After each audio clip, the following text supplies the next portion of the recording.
मित्रांनो, मायक्रोसॉफ्टमधून Bill Gates पूर्णपणे बाहेर पडत आहे, तर भारती एअरटेल कंपनी देशातील दुसरी सर्वात मौल्यवान कंपनी बनलेली आहे. तसेच अदानी अजून एक सिमेंट कंपनी ॲक्वायर करायच्या तयारीत आहे. मित्रांनो, मी करण कदम आणि तुमचं स्वागत आहे आजच्या पॉइंटेड चर्चेमध्ये. मित्रांनो, जसं की मी तुम्हाला सांगितलंय, ट्रॅव्हलिंग करत जरी असलो तरी पण मी तुमच्यापर्यंत न्यूज ह्या टाइममध्ये पोहोचवणारच. त्यामुळे एंड ऑफ द व्हिडिओला लाईक करायला नक्कीच विसरायचं नाहीये. चला तर मग विदाउट वेस्टिंग एनी टाइम सुरू करूया आजच्या बिझनेस न्यूज. पहिली न्यूज आहे मित्रांनो, बिल गेट्स यांचा मायक्रोसॉफ्टला रामराम ठोकलेला आहे. सर्वात पहिली आणि ऐतिहासिक बातमी आहे ही. बिल गेट्स यांच्या चॅरिटी फाउंडेशन मायक्रोसॉफ्ट मधील आपला शेवटचा हिस्सा म्हणजेच $3.2 बिलियन शेअर्स विकून कंपनीतून पूर्णपणे एक्झिट केलेली आहे. मित्रांनो, गेल्या 50 वर्षातील हे सर्वात मोठे व्यावसायिक वेगळेपण आहे. हा केवळ पोर्टफोलिओ बदल नाही तर एका मोठ्या युगाचा अंत झालेला आहे. तर मित्रांनो, नेक्स्ट न्यूज आहे जपानी इन्व्हेस्टमेंट बद्दल. तर जागतिक अर्थव्यवस्थेतून एक मोठी बातमी समोर येत आहे. 2026च्या पहिल्या तिमाहीत जपानी इन्व्हेस्टर्स तब्बल $29.6 बिलियन अमेरिकन ट्रेजरी बॉन्ड्स विकलेले आहेत. जागतिक स्तरावर पैशांचा ओघ बदलत असल्याचे हे स्पष्ट चिन्ह दिसून येत आहे. यामुळे अमेरिकन डॉलर आणि बॉन्ड मार्केटवरती नक्कीच दबाव राहणार आहे. नेक्स्ट न्यूज आहे मित्रांनो, सॅटेलाइट इंटरनेट बद्दल.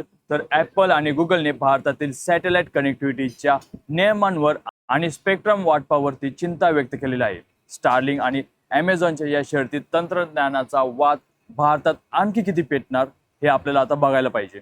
तर मित्रांनो, नेक्स्ट न्यूज आहे किटकॅट बद्दल. तर नेस्ले कंपनीसाठी भारताने एक नवा विक्रम केलेला आहे. किटकॅट चॉकलेटच्या विक्रीत भारताने पूर्णपणे जगाला मागे टाकत अव्वल स्थान पटकावलेले आहे. FMCG आणि नेस्ले इंडियाच्या शेअरसाठी ही एकदम गोड बातमी असणार आहे. तर मित्रांनो, नेक्स्ट न्यूज आहे भारती एअरटेल बद्दल. तर सुपर बिग न्यूज समोर येत आहे. HDFC बँकेला मागे टाकत भारती एअरटेल आता भारतातील दुसरी सर्वात मौल्यवान सूचित कंपनी बनलेली आहे. एअरटेलचे मार्केट कॅप आता 11.78 लाख करोडवर पोहोचलेले आहे. 5G मधील वाढती पकड आणि मजबूत कॅश फ्लो यामुळे इन्व्हेस्टर्स एअरटेलवर सर्वात जास्त फिदा आहेत. तर मित्रांनो, नेक्स्ट न्यूज आहे मंथली इलेक्ट्रिसिटी चार्जेस बद्दल. तर सर्वसामान्यांच्या खिशाला कात्री परत एकदा बसणार आहे. सरकारने विजेचे फिक्स मंथली चार्जेस हे वाढवण्याचा प्रस्ताव ठेवलेला आहे. यामुळे तुमचे बिल वाढणार तर आहे, पण टाटा पॉवर, NTPC यासारख्या पॉवर कंपन्यांना याचा नक्कीच फायदा होणार आहे. तर मित्रांनो, नेक्स्ट न्यूज आहे कॉम्प्रेसर इम्पोर्ट बद्दल. तर सरकारी AC आणि फ्रीजमध्ये वापरल्या जाणाऱ्या कॉम्प्रेसरची इम्पोर्ट मर्यादा आता घालण्यात येत आहे. मित्रांनो, यामुळे देशांतर्गत मॅन्युफॅक्चरिंगला मोठा वेग भेटणार आहे. ब्लू स्टार आणि वोल्टास सारख्या स्थानिक कंपन्यांना याचा थेट फायदा होईल. नेक्स्ट न्यूज आहे मित्रांनो हायवे मॉनिटायझेशन बद्दल. तर रस्ते आणि महामार्ग मंत्रालयाने हायवे मॉनिटायझेशनच्या माध्यमातून 35,000 कोटी रुपये उभे करण्याची योजना आखलेली आहे. इन्फ्रास्ट्रक्चर क्षेत्रातील कंपन्यांसाठी ही मोठी संधी असणार आहे. नेक्स्ट न्यूज आहे मित्रांनो IDBI बँक बद्दल. तर सरकार आणि LIC मिळून IDBI बँकेतील आपला हिस्सा हे विकणार आहेत. पण आता खरेदीदारांना आकर्षित करण्यासाठी त्यांनी आपली मूळ व्हॅल्यू ही 20% कमी करण्याचे ठरवलेले आहे.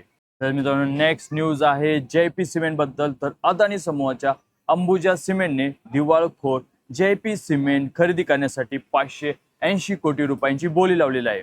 मात्र ही बोली कंपनीच्या मूळ व्हॅल्युएशनपेक्षा कमी असल्याने बँकांसोबत वाटाघाटी सुरू आहेत. सिमेंट क्षेत्रातील मक्तेदारी मिळवण्यासाठी अदानींची ही मोठी खेळी असणार आहे. नेक्स्ट न्यूज आहे मित्रांनो गेम्सक्राफ्ट बद्दल. तर अंमलबजावणी संचालनालयाने म्हणजे EDने ऑनलाईन गेमिंग कंपनी गेम्सक्राफ्ट तब्बल 526 कोटी रुपयांची मालमत्ता फ्रीज केलेली आहे. नियमबाह्य सट्टा आणि भौगोलिक नियमांचे उल्लंघन केल्याचा कंपनीवर मोठा आरोप करण्यात आलेला आहे. गेमिंग आणि कसिनो शेअर्सवर याचा नकारात्मक प्रभाव नक्कीच पडू शकतो. नेक्स्ट न्यूज आहे मित्रांनो IT सेक्टर बद्दल. तर भारतीय म्युच्युअल फंड्सनी IT शेअर्समध्ये आपले पैसे मोठ्या प्रमाणावर काढून घेतलेले असून ही गुंतवणूक 8 वर्षातील सर्वात कमी पातळीवर आलेली आहे. IT सेक्टर मधली मंदी अजून काही काळ टिकणार असल्याचे हे स्पष्ट चिन्ह आहेत. नेक्स्ट न्यूज आहे मित्रांनो पेटीएम बद्दल. तर पेटीएमने बँक खाते नसलेल्या युजर्ससाठी, विशेषतः लहान मुले आणि ग्रामीण भागासाठी पॉकेट मनी हे नवीन फीचर लॉन्च केलेलं आहे. फिनटेक क्षेत्रात पेटीएम पुन्हा कमबॅक करण्याची धडपड करत आहे. तर मित्रांनो NPCI आता एक नवीन प्लॅटफॉर्म लॉन्च करत आहे, ज्यामध्ये कोणत्याही दुकानात सर्व UPI ॲप्ससाठी एकच साऊंड बॉक्स काम करेल आणि याचा फायदा नक्कीच दुकानदारांना होईल. नेक्स्ट न्यूज आहे मित्रांनो लिबास बद्दल. तर महिलांच्या कपड्यांसाठी प्रसिद्ध असलेला लिबास ब्रँड आर्थिक वर्ष 2028 मध्ये आपला IPO आणण्याच्या तयारीत आहे. रिटेल क्षेत्रात आणखी एक नवीन खेळाडू सज्ज होतोय. तर मित्रांनो ह्या होत्या आजच्या बिझनेस न्यूज. तुम्हाला न्यूज ह्या इन्फॉर्मेटिव्ह वाटल्या असतील तर व्हिडिओला नक्की लाईक करायचा आहे आणि अशाच इन्फॉर्मेटिव्ह व्हिडिओसाठी चॅनेलला सबस्क्राईब करायला विसरू नका. भेटूया अशाच इन्फॉर्मेटिव्ह न्यूज घेऊन पुढच्या व्हिडिओमध्ये. तोपर्यंत जय हिंद, जय महाराष्ट्र.